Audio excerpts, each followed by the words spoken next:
Good morning, everyone. My name is Jim Gardner. I'm one of the curators here at the Royal Truro Museum, Paleontology. I'd like to welcome you to the second installment of our speaker series for 2022, which is supported by our Friends Society, the Royal Truro Museum Cooperating Society.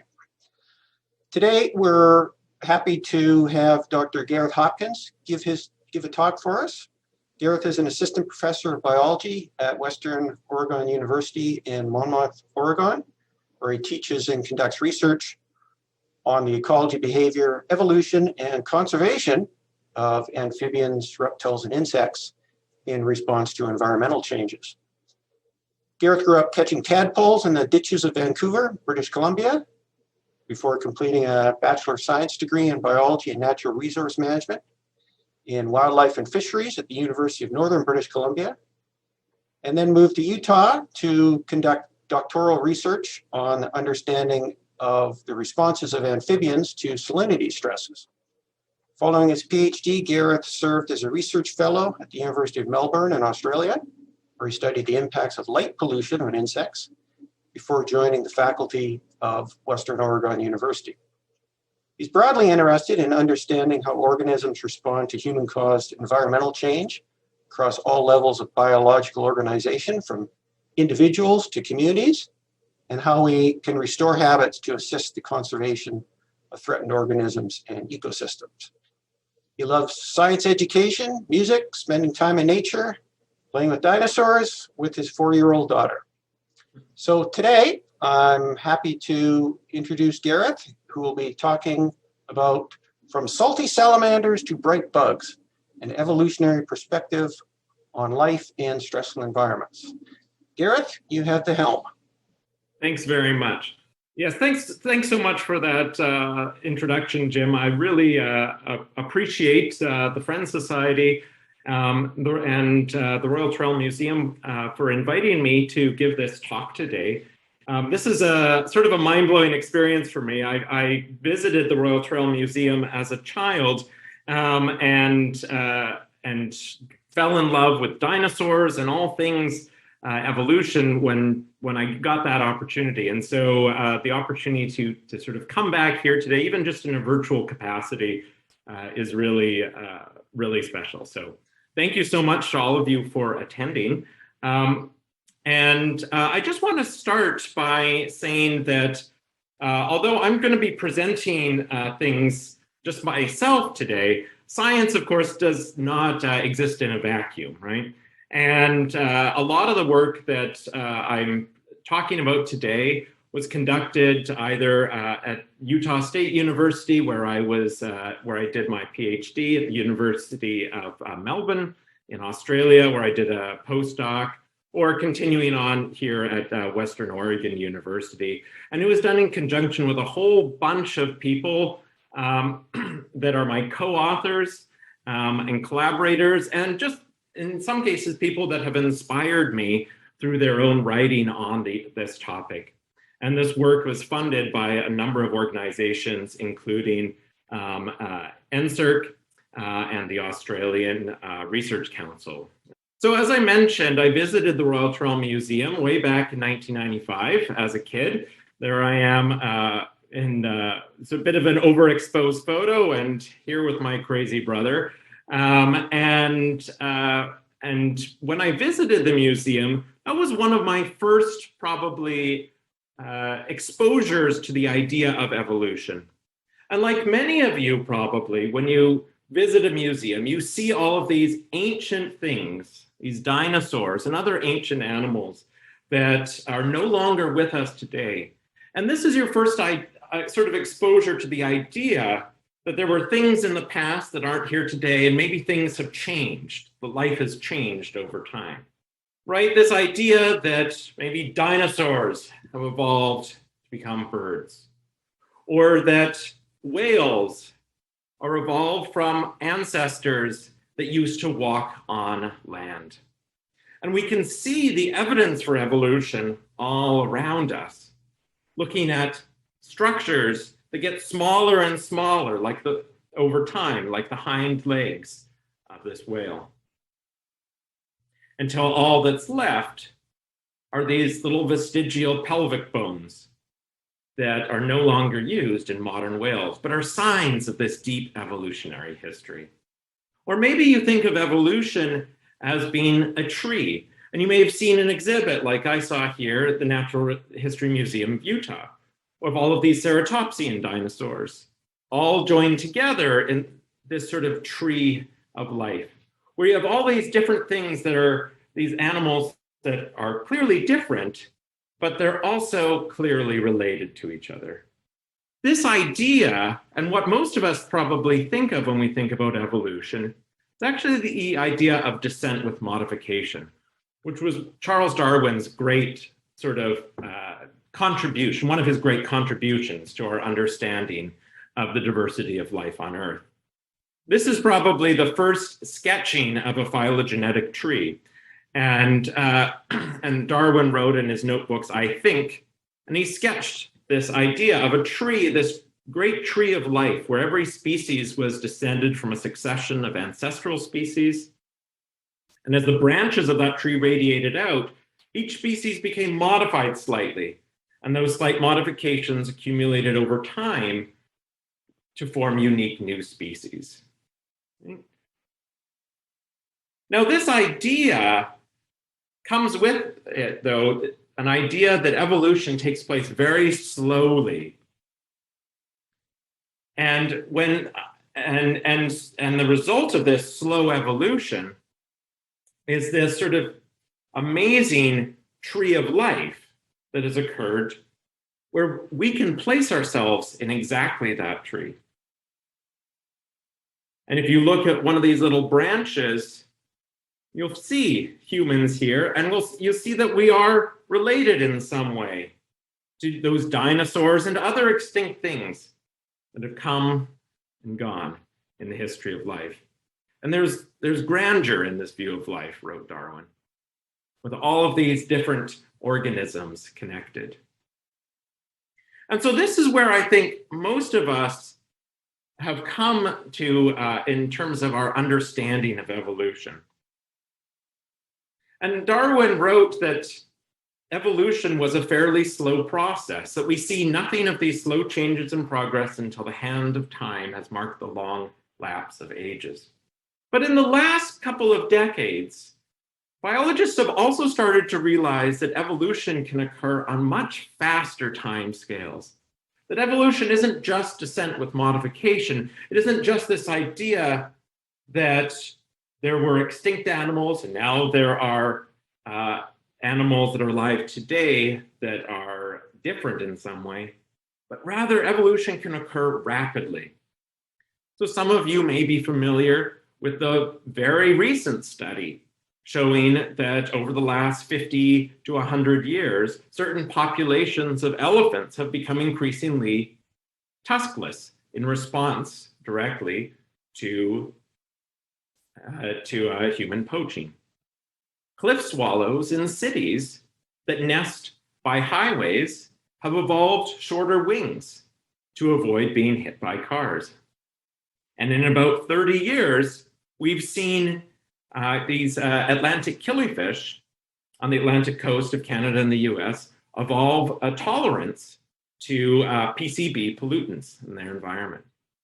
And of course, we're all probably sick of hearing about contemporary evolution with COVID-19 variants popping up all around us. And so here we see multiple examples of evolution happening not over millennia, but rather in 100 years or 100 generations or less, and sometimes much less. We're also, though, hearing about organisms that can't adapt, that can't evolve. So a study came out just this past year suggesting that sea stars that are being exposed to chronic wasting disease may not have the ability to evolve. And so what's going on here? Well, we've started to realize, if you think of all those examples I've given you, or most of the examples, that evolution and an evolutionary perspective can really help lead us to a better understanding of conservation. and the way that organisms are adapting or failing to adapt in a changing world. And so that's what I'm going to talk about today. How do we square this idea of ancient, long-lasting evolution with the evolution that is occurring very rapidly all around us? So to do that, I'm going to first introduce us and get us back to the basics of talking about what exactly is evolution and how can an evolutionary perspective be applied to novel conservation problems.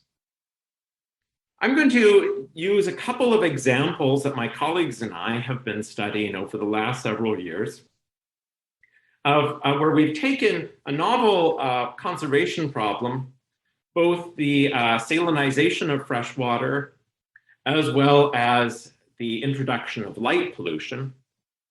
And I'm going to talk about how we can apply evolutionary principles to understand the capacities of organisms to potentially evolve in response to those stressors. And finally, I'm going to bring us back to talk about why this all matters. So first of all, what is evolution? Well, evolution is simply a change in allele frequencies in a population over time. What's an allele? Well, if you think of our DNA, our genetic material is wrapped up in chromosomes that are found in our cells. And we have 23 pairs of chromosomes in our cells. If you've ever thought about, got a genetic test from 23andMe, for instance, right? That's what the 23 is referring to, all these chromosomes. And in different areas of our chromosomes, we have genes, right? And so genes are certain sections of DNA that code for proteins that relate in all of the diversity that you see all around you. So for example, you may have a flower color gene that codes for a protein that makes pigments and that results in having purple flowers. But we actually get half our genetic material from one parent and half the genetic material from another parent. That means that we actually have two chromosomes and for one from each parent, and therefore two different versions of the same gene. And so certain genes can have different versions. So the gene for flower color might have one version or an allele for purple flowers, and the other version of that gene, the allele, is for white flowers. And depending on which allele is dominant in a population will depend on which what the looks of are going to be of the organism. In other words, what its phenotype is going to be. So alleles are just different versions of a gene. So we can track how the frequency of different versions of a gene change in a population over time or space. So for example, the Global Urban Evolution Project is trying to understand how the frequency of an allele in white clover that codes for proteins involved in herbivory defense, how that might change in urban versus rural populations. And so a couple of undergrad students and my colleague, Dr. Ava Howard, and myself all went and as part of this, as members of the Global Urban Evolution Project, sampled clover plants from the city center of Salem, Oregon, all the way out to a rural area. And we looked at how the percent of plants with the cyanogenic or anti-herbivory allele changed across those distances. And we can compare that to how other cities, this happens in other cities, and we can look at the frequency of that particular allele in different cities around the world and compare it to see if we're seeing broad patterns of evolution, in other words, change in frequencies of this allele over time in different areas. And if you're interested in learning more about this unprecedented attempt looking at over 100 different cities simultaneously around the world, you can go to the Global Urban Evolution website and learn about that really neat project. So evolution is a change in allele frequencies over time. And we can look at that and we can measure how many alleles are in one population over another for any particular trait that we're looking at. But the question is, how do allele frequencies change? Well, it turns out there are 4 different ways that allele frequencies can change. I'm going to utilize the example of artificial light at night or light pollution to illustrate how some of these, how allele frequencies can change in response to artificial light at night through all of these different mechanisms. So light pollution is a massive problem around the world. It's, if you've ever tried to sleep with the lights on, you'll know that your circadian rhythms, your daily rhythms of light and dark and night and awake and sleep get really messed up by this. This also has all kinds of consequences for your immune function and for all kinds of different other factors of your biology and the ecology of organisms around the world, where the world is getting brighter and brighter at night. And so this is a novel sort of environmental problem that's pervasive in the world, but that hasn't really been given, up till now, haven't really been given a look at in terms of how can we apply evolutionary principles to understand if organisms are able to evolve or will evolve in response to light at night. So the first mechanism of evolution I'm going to talk about is mutation. Mutation is simply a random change in a DNA sequence due to chance, copying errors, and sometimes harsh environmental conditions. Now, mutations, they're just random changes that occur, okay? So because they're random, these changes can be either beneficial or detrimental, right? The harsh environmental conditions talking about, we've seen in certain cities, for example, in certain areas, that have high heavy metal pollution. For instance, that you see certain animals like gulls have a higher mutation load in those environments versus in areas without those pollutants. Can light at night lead to mutation? Well, we do know that high levels of UV light can result in increased mutations, organisms. In street lights, there are some street lights like mercury vapor lights that have fairly high levels of UV. They're probably not to the point that they will actually induce a lot of mutations, but this hasn't actually been studied much at all. So mutation may not be the most obvious way that allele frequencies in a population exposed to light pollution might change. Genetic drift is a change in allele frequencies in a small population simply due to chance disappearance of certain individuals. Basically, what this means is if you have a small population of individuals, any change in that population is going to result in a much larger overall change in the genetic makeup of that population than if you were to have the same number of individuals, say, die in that population, but it was a much larger population.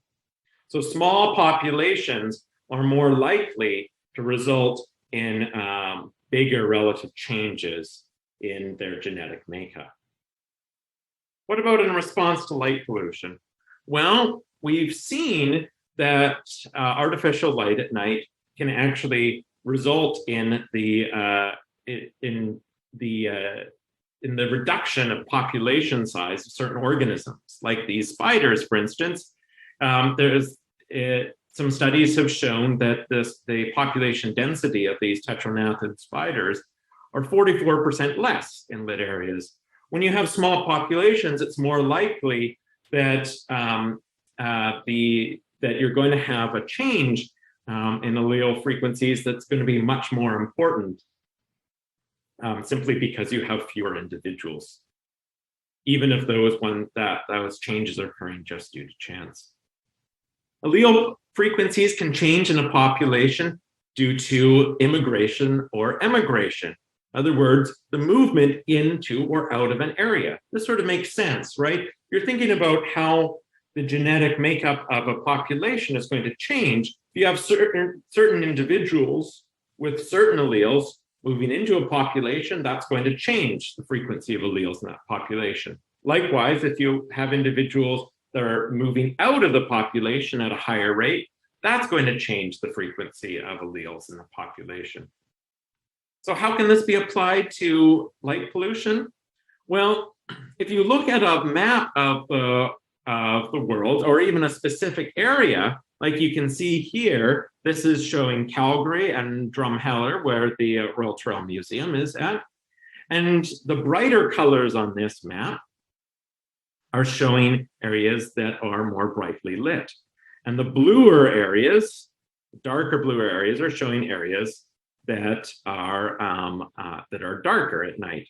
And you can look at your own area to see the extent of light pollution if you go to lightpollutionmap.org, and you can type in any location and find this.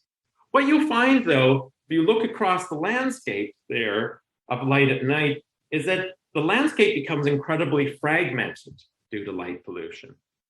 And what that means is that there are pockets that are dark and pockets that are light. And if you have organisms like these Columbia black-tailed deer that are unwilling to pass through areas that are lit, then you're going to have a change in allele frequencies, because individuals that have certain alleles that are not likely to move into an area that is lit. On the other hand, you might have organisms that are attracted to lights.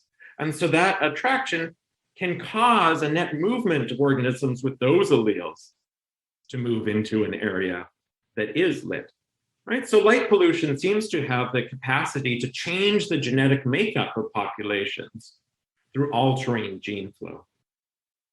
Finally, I want to talk about selection, because selection is really where we're going to see the capabilities of organisms to change in an adaptive way over time. Now, natural selection is kind of a beautifully simple concept that Charles Darwin and Alfred Russel Wallace came up with many, many years ago.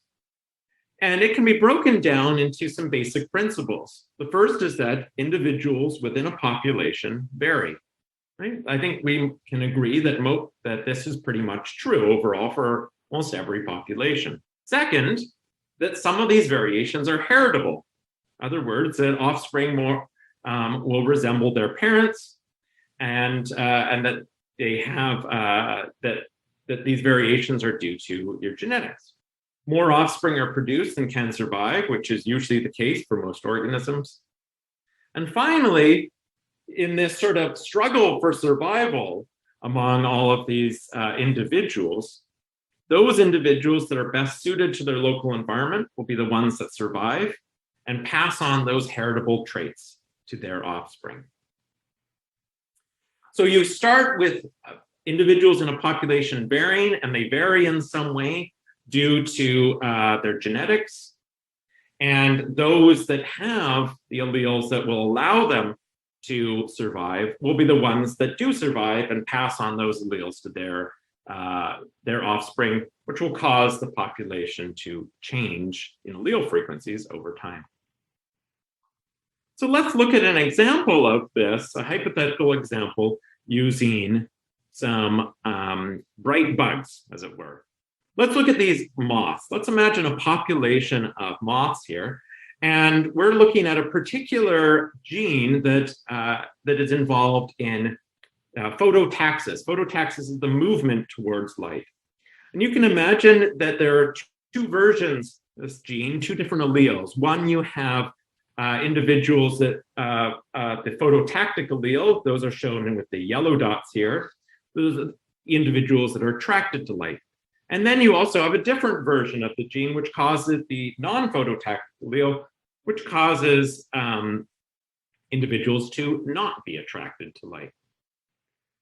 So in the beginning, we have a population where we have 6 individuals that have the non-phototactic allele and 7 individuals that have the phototactic allele. So basically an even population. Let's imagine that a light gets turned on. Well, unfortunately, most of us know what happens to insects that get attracted to lights, right? They go and smash into the lights and they die. So those individuals that happen to be right there where the light was are going to die. And then you have those individuals that are attracted to lights are going to fly to the light and die.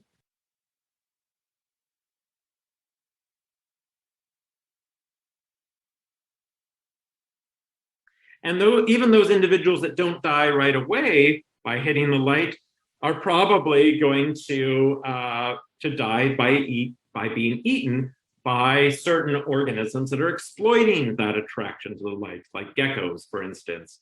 And we've probably all seen this, geckos or lizards or toads or spiders that build their webs right around streetlights, take advantage of these individuals that are going to be attracted to the light. So now we have a situation where we have a change in allele frequencies, where before we had roughly even numbers of phototactic and individuals with phototactic allele and the non-phototactic allele. Now we're left with a population where we have 5 individuals that has the non-phototactic allele and just 1 individual that has the allele that attracts them to light, the phototactic allele. And that individual probably didn't get attracted, didn't die because it was maybe too far away from the light initially. Wow. So here we have evolution in action. We have a change in allele frequencies over time in this population. And you would expect that now the individuals that are going to reproduce, if all these individuals reproduce, you're going to get more and more individuals over time with the non-phototactic allele, which will allow that population to essentially adapt. So that's what you might sort of theoretically expect could happen with natural selection acting in response to light pollution. And that's amazingly what actually has happened, at least in some populations. So this hasn't been studied much, but in the one study where it's been looked at, Florian Altermatt and Dieter Ebert in Switzerland found that a certain species of moth seems to have evolved the capacity to avoid lights. So what they did is they took moths from 5 urban and 5 rural populations, brought them into the lab, raised them under the same environment in the lab, raised the larvae up, till they were adults, and then exposed them to lights. And then they saw what happened, and they counted how many individuals went to the lights and how many individuals avoided the lights. And they found that those individuals from light polluted areas, which you can see in the white bars here on this graph, were less likely to fly towards lights as those individuals from a rural environment with dark skies. So it looks like, indeed, our scenario of natural selection has happened, and just as we might have predicted. You might also expect something might happen with this gecko as well, because it turns out that light pollution may not be all bad for certain organisms. If this gecko was able to take advantage of all these animals being attracted to light and maybe feed more and eat more than individuals that weren't able to tolerate the light. And so maybe you'd expect that over time you get more geckos evolved that are able to tolerate the light. This has to be balanced, though, with all the indirect effects that light pollution also has on survival and reproduction. So I've told you about a direct effect of light on survival, but of course, if we think about light pollution, we know that it can affect organisms indirectly as well through disrupting their circadian rhythms, which results in immune function issues, reproductive behavior, growth, seasonal timing of reproduction, et cetera, et cetera. All of these various things light pollution can have impact on. And they could all be under selection. And so you could, light pollution has the capacity to act as a sort of potent agent of selection, which can drive the change in allele frequencies in a population over time. On the other hand, though, there are maybe limits to adaptation. So this study just came out just a couple of days ago, and showing with the same moths that we talked about earlier, right? Those same moths in Switzerland that seem to be able to evolve to be less attracted to lights don't seem to be able to evolve or adapt in other ways. And we're trying to understand, the scientific community is trying to understand why that is. Why is it that they can adapt for certain traits, but in other traits, they can't? I'm gonna talk a little bit more about that and this idea of limits to adaptation in the next section. So what I want to do now is go into a deeper dive into the idea of natural selection, now focusing in on this one particular mechanism of evolution by talking about salty salamanders. Freshwater salinization is a big problem. Over 14 million tons of road de-icing salts are applied every year in North America. And we also have inundation of coastal freshwater areas due to rising sea levels from climate change as well. So the data clearly show that our freshwater habitats are getting saltier and saltier over time. This is a big deal for certain organisms that live in those freshwater habitats that are particularly vulnerable to salinity. Amphibians are a classic example of an organism that is really vulnerable to salinity. So this is because organisms like salamanders, newts, and frogs have very permeable skin. They have very thin skin, which means that they're constantly losing water, and anything basically can go across that skin, right? All kinds of pollutants can easily go through that skin. Their eggs as well have just a jelly coat. If any of you have seen frog eggs or salamander eggs, you'll see there's just sort of a thin jelly coat around it. So because of all this, amphibians have traditionally been thought of as being extremely intolerant to salt water. And this goes back to the earliest textbooks that you might see on amphibians and reptiles, with statements such as you see here on the screen. Even before that, Darwin himself described amphibians by saying that these animals and their spawn are immediately killed by seawater. This idea, right, that there are certain organisms out there, like amphibians, that are going to be extremely intolerant to salt water. And so I wanted to examine this question, see how intolerant certain amphibians were to salt water, but also to try to understand if there was any capacity at all for these extremely intolerant animals to evolve through natural selection to be more tolerant of salt water in the future, given that this is a really big, important rising problem. And so what I did is I went out to a series of ponds here in Western Oregon. And these are ponds that are not next to a road with road de-icing salts. They're inland, they're far away. They're purely freshwater ponds, not exposed to any sort of salt water at all. I went and collected 16 different female newts from the same population, the same pond, and I brought them back to the lab, got them to lay their eggs, and I took those eggs and I reared them under different concentrations of salt water. And I used different these concentrations that were sort of ecologically relevant levels of what you might see in response to runoff from road de-icing salts, so both sodium chloride and magnesium chloride, which are the two most commonly applied salts for road de-icing salts. And I tracked survival of the eggs. what I found is what you might expect. If you look at egg survival, you increase the concentration of salt. This was up to 2 parts per thousand. To give you an idea, seawater is about 32 parts per thousand of chloride. And so this is only up to 2 parts per thousand at the highest level. So very low levels, so result in about half of the eggs dying.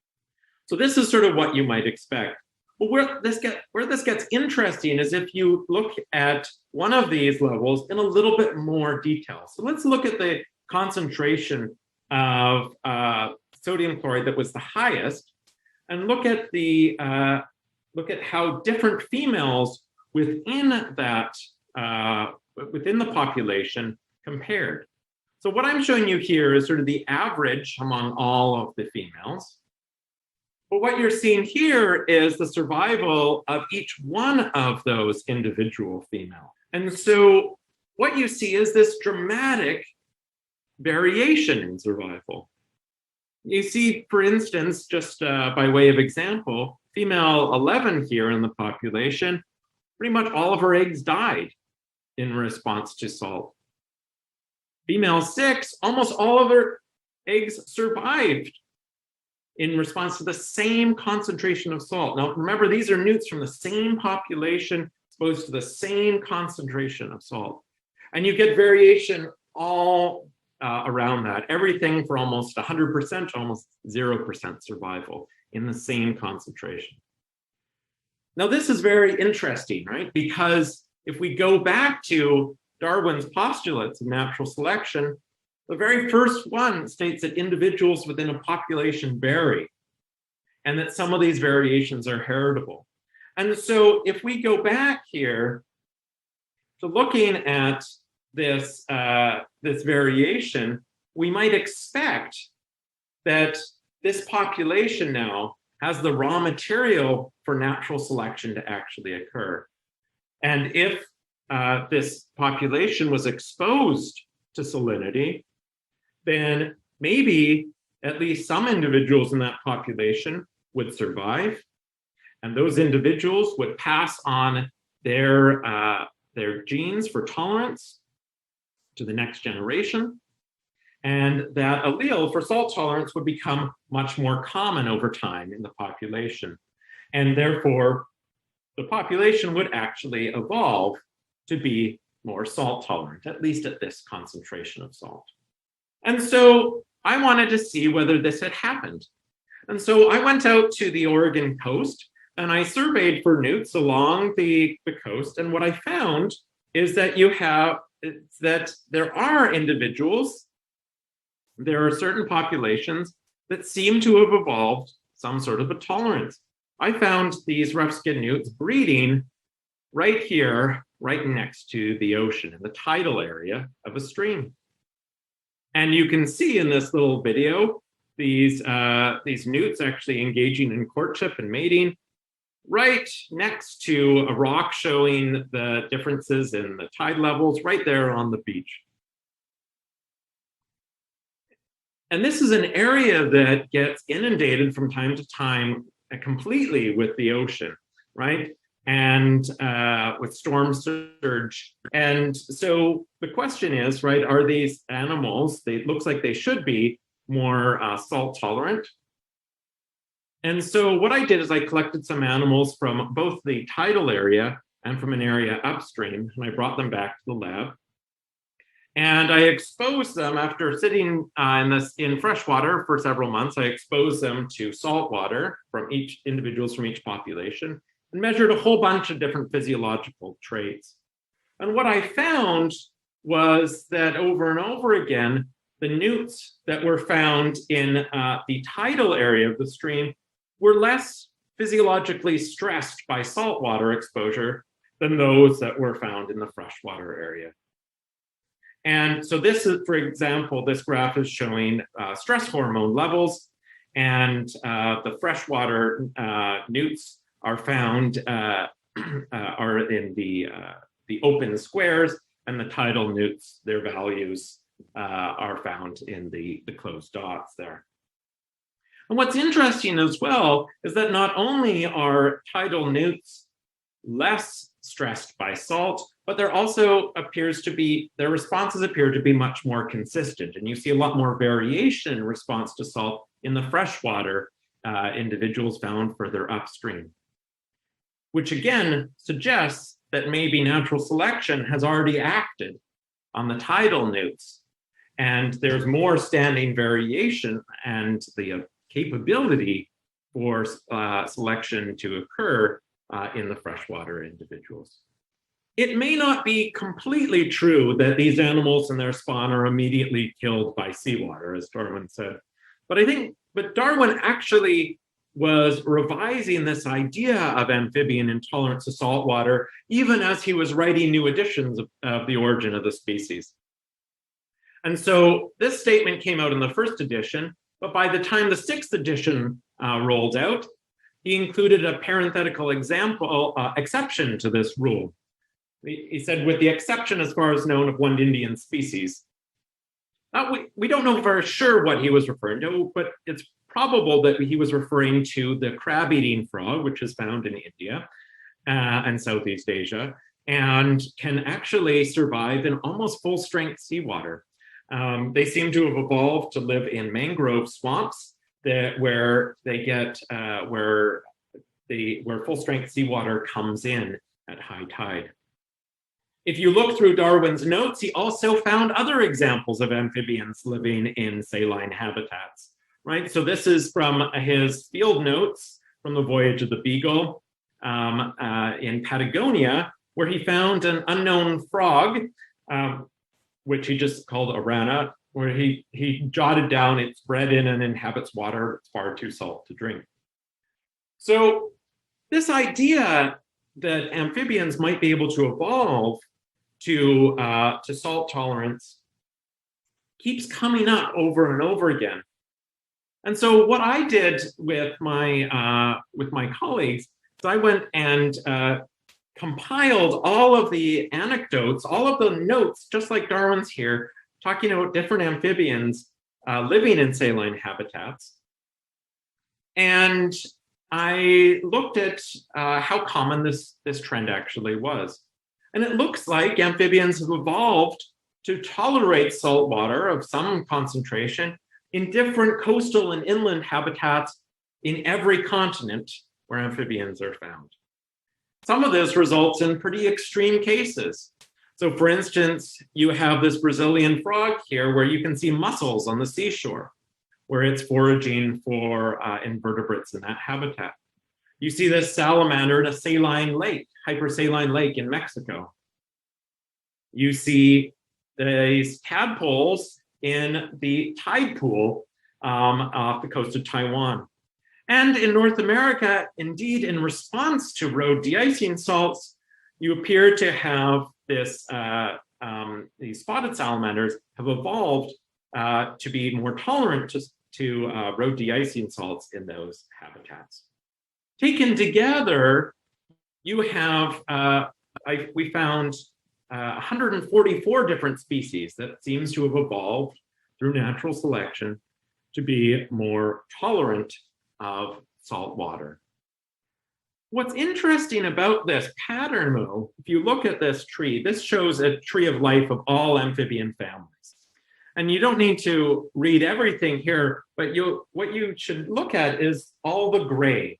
The gray are those, the gray highlighted names are the families where we found evidence of at least a few species, at least one species, and sometimes multiple species that have evolved tolerance to salt water, that live in saline habitats.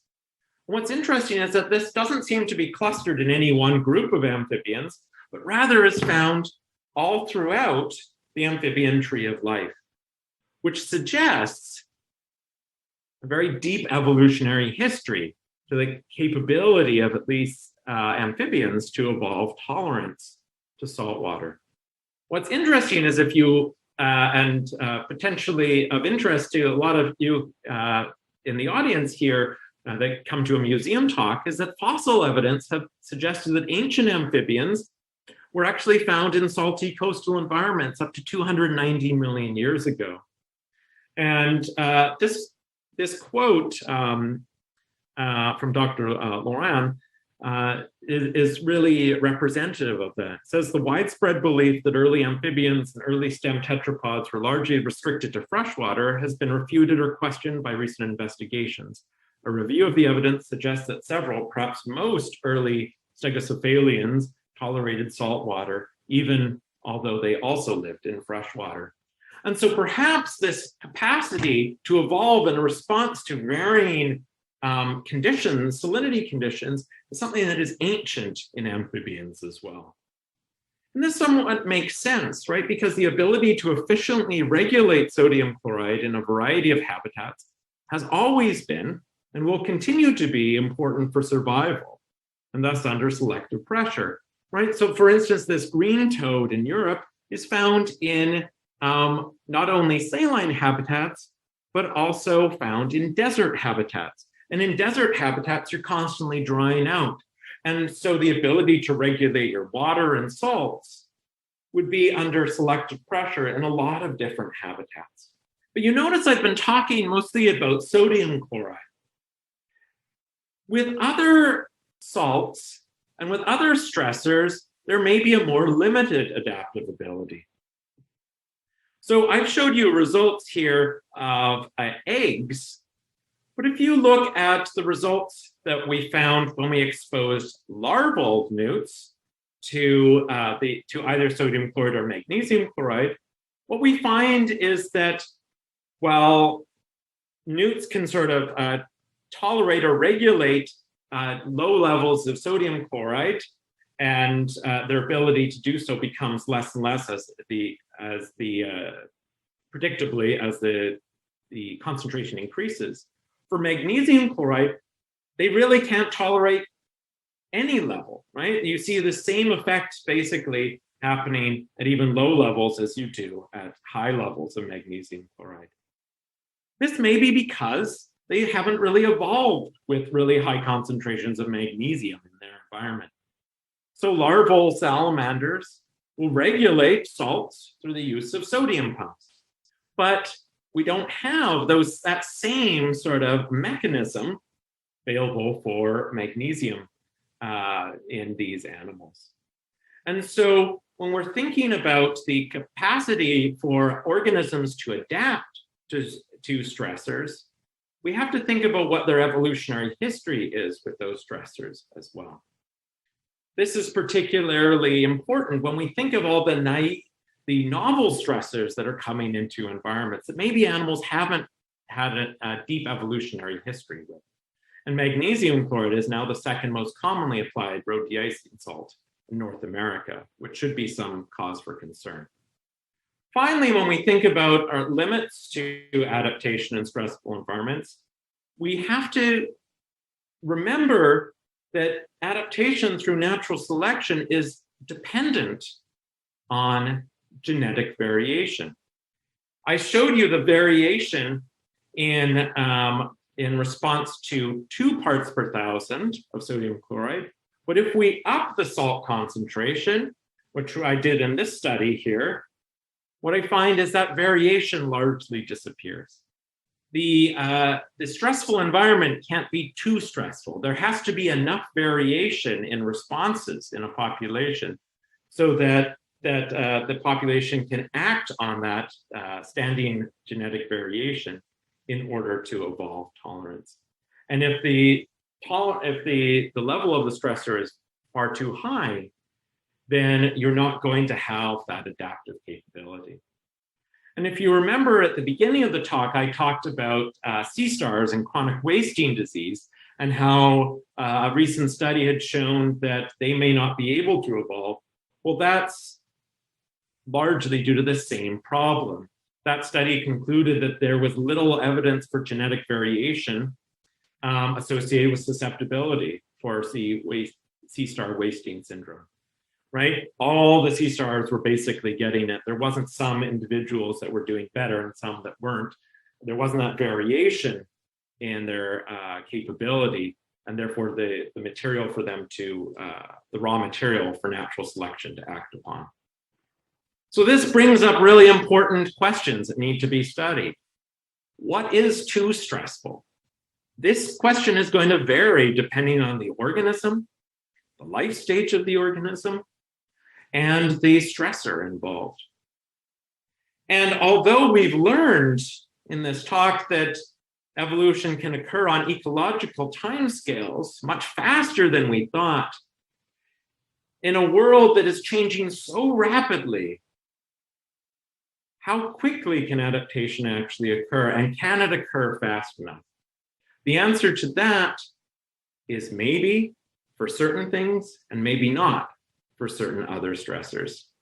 So the bottom line here that I hope you got away from, that you took away from with this presentation, is that evolution, in addition to being this amazing explainer of the diversity of life on Earth and explaining how the presence of dinosaurs and all kinds of things, it's not just an ancient process, but evolution is a contemporary phenomenon that's happening all around us. And the ability of organisms to adapt to stressful environments through natural selection is a powerful insight for conservation and should not be ignored. However, the evolutionary potential of organisms is also not limitless. And we must better understand the abilities and limitations of organisms to adapt in a rapidly changing world, lest certain organisms go the way of the dinosaurs themselves. And with that, I'd just like to say thank you, and I'm happy to take any questions. All right, Gareth, thanks very much for, am I on? I hope so, for your talk. That was a great overview of evolutionary mechanisms, some great examples and implications, and certainly some food for thought. I'm going to start off with a couple questions. I'm going to start off first by asking a question related to light pollution.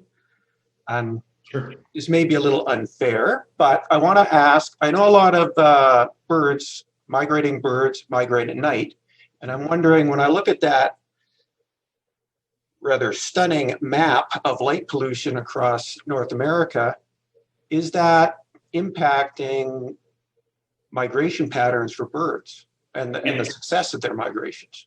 Yeah, absolutely it is. Yeah. So we are, so it's absolutely impacting migration in several ways. So one way it's impacting migration is through birds being attracted to light. So lots of birds, especially this has been studied with seabirds being attracted to lights on, say, offshore drilling platforms, things like that, where birds will actually crash into the lights and they'll die. It's also impacting migration in other ways that you might not expect, though, because birds and other organisms that migrate rely on changes in light levels over seasons, in order to know when to migrate. And so light pollution is actually changing the ability of those organisms, of those birds, to actually judge when is the right time to migrate, because the light level change doesn't happen as dramatically if you just have lights on at night all the time. And so, yeah, that's bird migration and migration of other organisms is being impacted quite strongly by light pollution.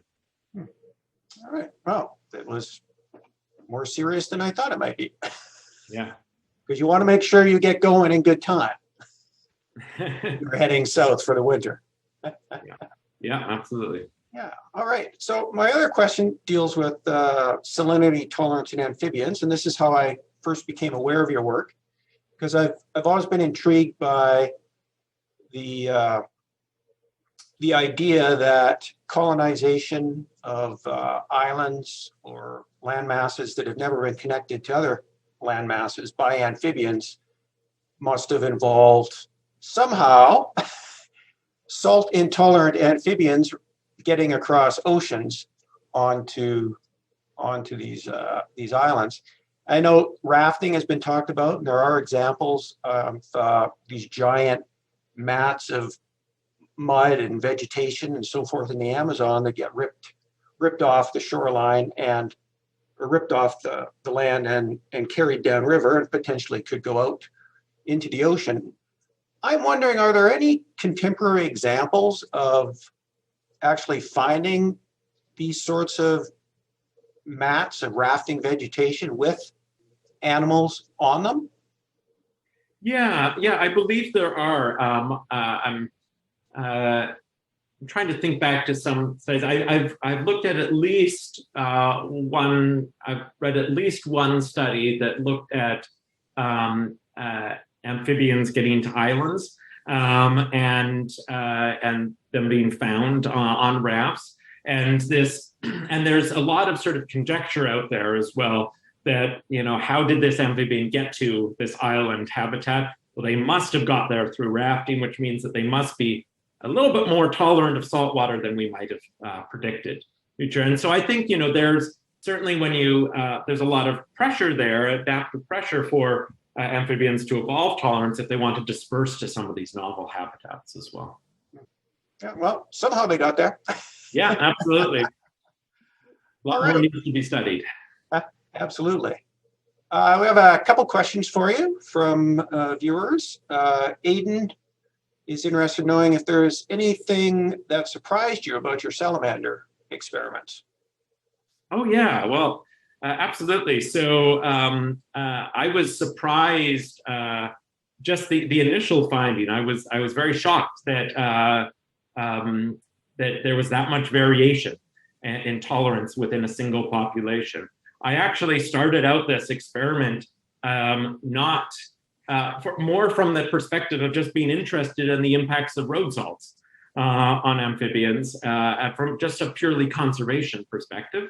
And because this hadn't been actually looked at all that much, especially with salamanders and newts. And so I started off the experiment that way. And it was my PhD advisor who's a very good evolutionary biologist, who gave the good advice of keep track of who the mother was. And when I did that, right, I saw that there was this dramatic variation in tolerance. And, the fact that you can have one female where all her eggs die and another female where all her eggs survived in the same concentration of salt in the same population, that was very surprising and very shocking, but really led me to thinking about evolution happening on these much faster contemporary timescales as well. Yeah, you just never know what you're going to find, and there's always surprises. Absolutely. Okay, and Kayla would like to ask, I would be interested to know the correlation of evolution between amphibian adapting to salt and the changes in available fresh water through different time periods. Has anyone looked at this even over a smaller scale? Ooh, that's a great question. I don't know from a sort of paleontological perspective, I'm not sure. I haven't looked into that level of detail with that. From, in more sort of contemporary levels, I don't think it's been looked at terribly, looked at a lot. I think it'd be a great thing to look at. And it certainly is something that we should be keeping track of with climate change, especially occurring and the loss of freshwater habitats.